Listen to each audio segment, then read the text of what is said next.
talk a little bit about septics. What's Sure. a septic system? So basically, it's on-site sewage treatment. Very fun. You know, if you live in a city or near a city, you've got wastewater treatment plants. Everything leaves your house, goes to the sewer pipes down the road, turns corner, goes to the wastewater treatment plant, right? Water gets treated there, it's clean, flows into the Maumee River. Then you drink it again. A septic system is essentially the same thing on a much smaller scale. It's contained on site at your house or wherever it's at. It's essentially on site sewage treatment, wastewater treatment, where you've got a couple main components. You've got a tank, a septic tank. Everything leaves the house, goes in the septic tank. Then your second main component is your drain field or your leach field, where the liquid from the tank moves onto that, filters down into the soil, and naturally kind of decomposes and disinfects anything yucky in there. And then it returns to your groundwater and goes into your well, and then you drink it. But it's essentially an on-site wastewater treatment plant. Okay. And there's lots of different kinds, but the very basic and most often what you'll see is a tank and a leach field, and that's essentially it. You know, it's all gravity fed. Solids go into a tank, they settle out there, liquids leave the tank and get disinfected. So when it comes the pros of a septic tank, what are those? Why would someone be like, oh, I want this over city sewage? No sewer bill, number one. Honestly, that's the biggest thing as far when it comes to septic systems. You know, there's no, with well and septic, there's no utility bill for it. There's not a ton of ongoing maintenance. If everything is set up properly and working properly and you're inspecting it on a regular basis, making sure the parts are there working like they're supposed to, there's not a lot of maintenance to it. You're doing is having to pump the tank out once in a while. So that it's low maintenance. If everything has been inspected, working properly, it is a low maintenance system. But the biggest, I would say, advantage is no sewer bill. Which is nice. Lower those Sure. bills. Yes. Are there any disadvantages to it? There can be. I mean, sure. like if it's well Yes. maintained and everything, Right. like obviously if it's not Yeah, maintained, there the could be, disadvantages are if something does go wrong with it, it can be costly. You know, get into the situation where you've got a really old system, and you know something needs replaced. That can be expensive to put in a new system. So the costs associated with repairs and replacements in the event you're with that type of situation, that would be the biggest disadvantage, I would say. As long as everything's working properly, you can't plant trees there. If you want to plant a tree there, you can't plant a tree. Right. Driving over it or anything like that, you know. What happens if you do drive over a leach field? So yeah, if you're driving over a leach field, you know, nothing might happen right away. It's compressing the soil, compacting everything, which makes it harder for the water to filter through is basically the issue. You're compressing everything. You could end up driving over parts of tanks and risers and things and breaking things, but generally you want to keep heavy things off it to prevent the compaction of the soil. Because it just needs that room Yeah. to do Well, its and job. And the septic is the tank itself. The leach field are those pipes that run out so the water to trickle? Sure. Yep. Okay. Got the tank, and then you know on a nice system that's everything's there that's supposed to be. You've got your tank, then the tank will go to a distribution box, and from the distribution box you'll have trenches with pipe in them, perforated pipe, gravel, and water flows through those trenches, tries to spread it out evenly so it has more surface area to filter through the soil. That's the leach field. So you don't want to bust the tank driving over the Sure. septic tank, and then you don't want to drive on the leach field to Correct. squash the pipes or break pipes then. Right, yeah, and mostly to prevent compaction of that soil, yeah. Okay, I just have never asked before. I just know you don't do it. That's so. Don't do it, don't try it. So that's part of general maintenance. Don't drive over it. It is. You mentioned having it pumped somewhat regularly. Mhm. Is there a particular time period on when to get it pumped? Sure, a very common question, when do I pump my tank out? And, some people say pump it every year, every 2 years, every 3 years. Not really, it's going to depend on the situation of the household, the size of the tank, how many people are living in the house, what you can come up with a general rule of thumb by when you first move into a house. Get the tank inspected, it's in whatever condition, it's good to go, doesn't need pumped out, or you have it pumped out right away, say, you live there for 3 years, you inspect it again, and it needs to be pumped out after 3 years, and then you kind of know every 3 years we'll just pump it out. Or they come out and clean it and they're like, you should have done this Right. a year ago. Yeah. Can you tell when it needs pumped? Yeah, so when you want to pump the tank out, so it collects the solids, that's the job of the septic tank, they settle to the bottom. A general rule of thumb there, is if it's a third full of solids, time to pump the tank out. Or you get things floating on top of the water too. If those are in danger of leaving the tank and going to your leach field, time to pump it out. Can you look in, how do you look in a septic? Yeah, so a lot of tanks, older systems will be buried underground. Well, they're all buried underground for the most part, but they won't have access points, risers where you can just open a lid and look down there. So sometimes you might have to dig a little bit, but it would always be a recommendation in an inspection to have those risers to grade so you can inspect the tank easily, where you can just go open a manhole lid and look down in there. Typically you'd be able to look at the inlet pipe where it comes in and the outlet pipe where it leaves the tank. And you can get a stick and stick it down in there if you want. Yeah. See how much the solids have built up, and time to pump it out. Number one, location of things has to be certain distances from a house, from a well, from driveway type stuff. County health department regulations is a big thing. Making sure things are up to county health department regulations.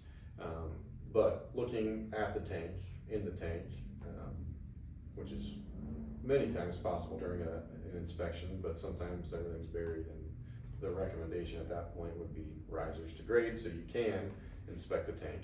But inspecting the tank, number one, we want to look at that water level in the tank. It should be where, it's not above the outlet pipe. Operating water level should be, right below the outlet pipe. Also not above the inlet pipe, so it's not backing up into your house. So water level, making sure everything's flowing like it should. And then at that inlet pipe and the outlet pipe, there are things called baffles. And baffles are very important things to help regulate solids from leaving the tank. So this is probably one of the biggest, most common things that would come up in a septic inspection is it's missing a baffle at the inlet or the outlet pipe, or you've got one damaged, where that water level is, if the water level's off, you may have an issue with things backing up in your leach field type of thing. So those are the basic components of inspecting the tank and the system. The job of the baffles are to prevent solids from leaving the tank, essentially, when it comes down to it. If you don't have a baffle, which it's just like here's your pipe, it's like a T to prevent solids from leaving the tank. If you don't have that, solids can easily leave the tank. Clogs up your leach field. We don't want that. So that's kind of the most common recommendation, is to add baffles or fix your baffles. But what I was getting at with the solids, you can also inspect the depth of those solids with a stick or something and know it's time to pump it out. Or if you've got stuff floating on top that's going over that baffle, about to go over that baffle, time to pump it out. And if it takes 3 years to get to that point, then you kind of know you have to do it every 3 years. If it takes 6 years, do it every 6 years until you add 5 more kids to your house. You might have to do it. And then maybe down to 1. Okay. What do you do when you inspect the leach field? What are you looking for to make sure everything's working properly over there? So kind of visually, you can inspect for any standing water. You don't want to see any standing water in your leach field. That could be an indication of something clogged or backed up. Obviously, you don't want any sewage anywhere. That's not good. Things are not draining like they should. Poking around in the gravel and seeing how clean the gravel is. Everything should be draining nicely, so any sort of backups, ponding, sewage, dirty gravel, That's part of the inspection. But really the most important part is that water level. Is it flowing like it should be? Is that water level in the tank where it should be? If it's not, you potentially have an issue with the leach field.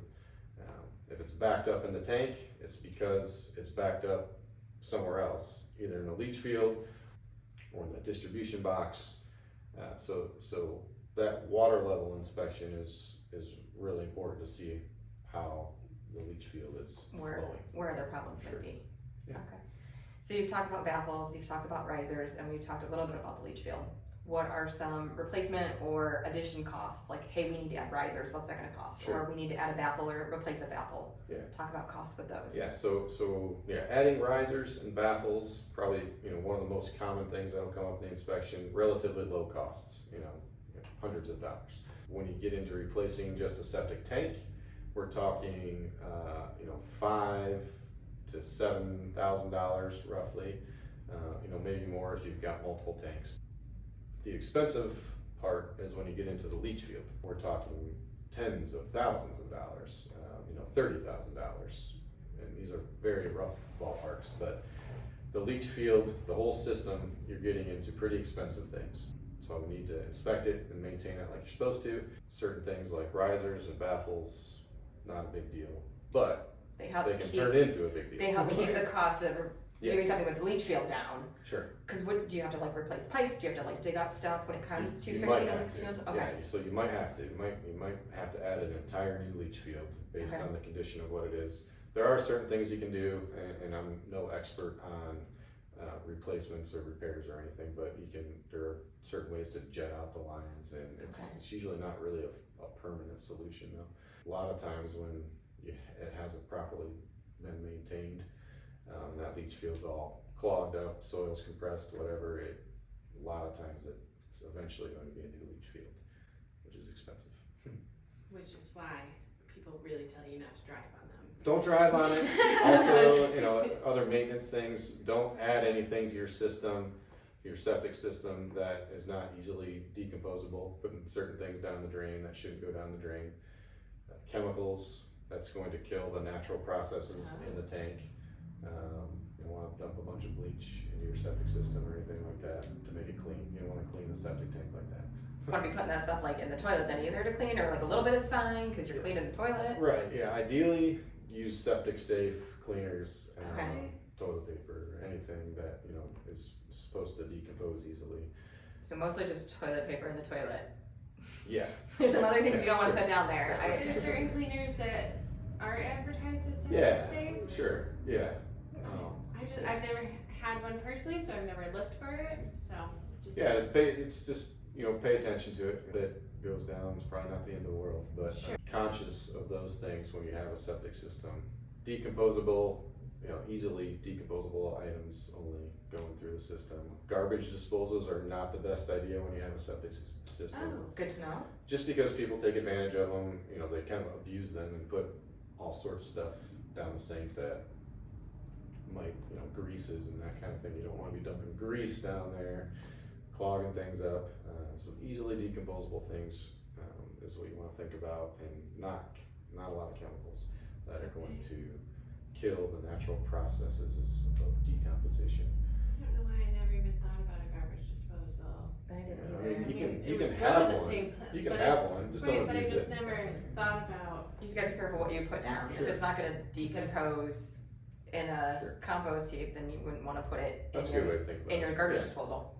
Are there any particular county health regulations that buyers or homeowners should know when it comes to septics? Got all sorts of regulations, and I think the number one thing is to make sure you have it inspected before you own it, to know that it is up to county regulations, or at least at a point where they're not going to make you do anything, because that can get expensive if the health department gets a hold of your situation and finds things out where your system needs upgraded, and they are going to want to try to make you do it if they can.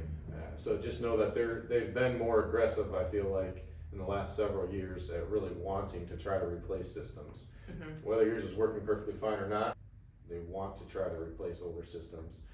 Not really one regulation in particular, but have it inspected so you know if it is or not. If you're going out to inspect a property that has a septic, do you call the health, do you guys call the county and say, what should we be aware of, we're going to inspect this, or how do you know whether the person is meeting the county regulations? Yeah, just, I mean, there are all the regulations that you kind of got to look for, like being 50 feet minimum from a well, being certain distances. You know, you're supposed to have a certain size tank based on the number of bathrooms in the house. There's a bunch of stuff. You can call that county health department, get the records, so you can kind of get a head start in knowing where everything's at. So the buyer should do that. You guys don't usually call? No, we'll have, if there's any records, Okay. we'll typically have that. Yeah, we'll get a hold of the county and have those records for the inspection if they have them. So you had said certain size depending on number of bathrooms in the house. So if someone's adding a bathroom, they should take that into mind that their septic may need to, or another Yeah, one may need to absolutely. be So added. that's a good point to bring up in general. Even if your system, you know, sized accordingly to your house, when you buy it and you do want to put an addition on the house, anything that you're going to have to pull a permit for with the county, they're going to make sure your septic system is up to their standards for whatever you're doing. So if you add a bathroom into your addition, or even if you're adding something completely unrelated, and you want a permit, that's a good excuse to look at your septic system, I think. So those are things to keep in mind for sure. County health department regulations, if you need to pull a permit for anything on your property. Yeah, so it may be the case where you're undersized if you're adding something. Right. Well, Sean, that's like super great information for our buyers and homeowners to know when they have a property with a well or septic. Good. Thanks for having me. Yeah, thank you.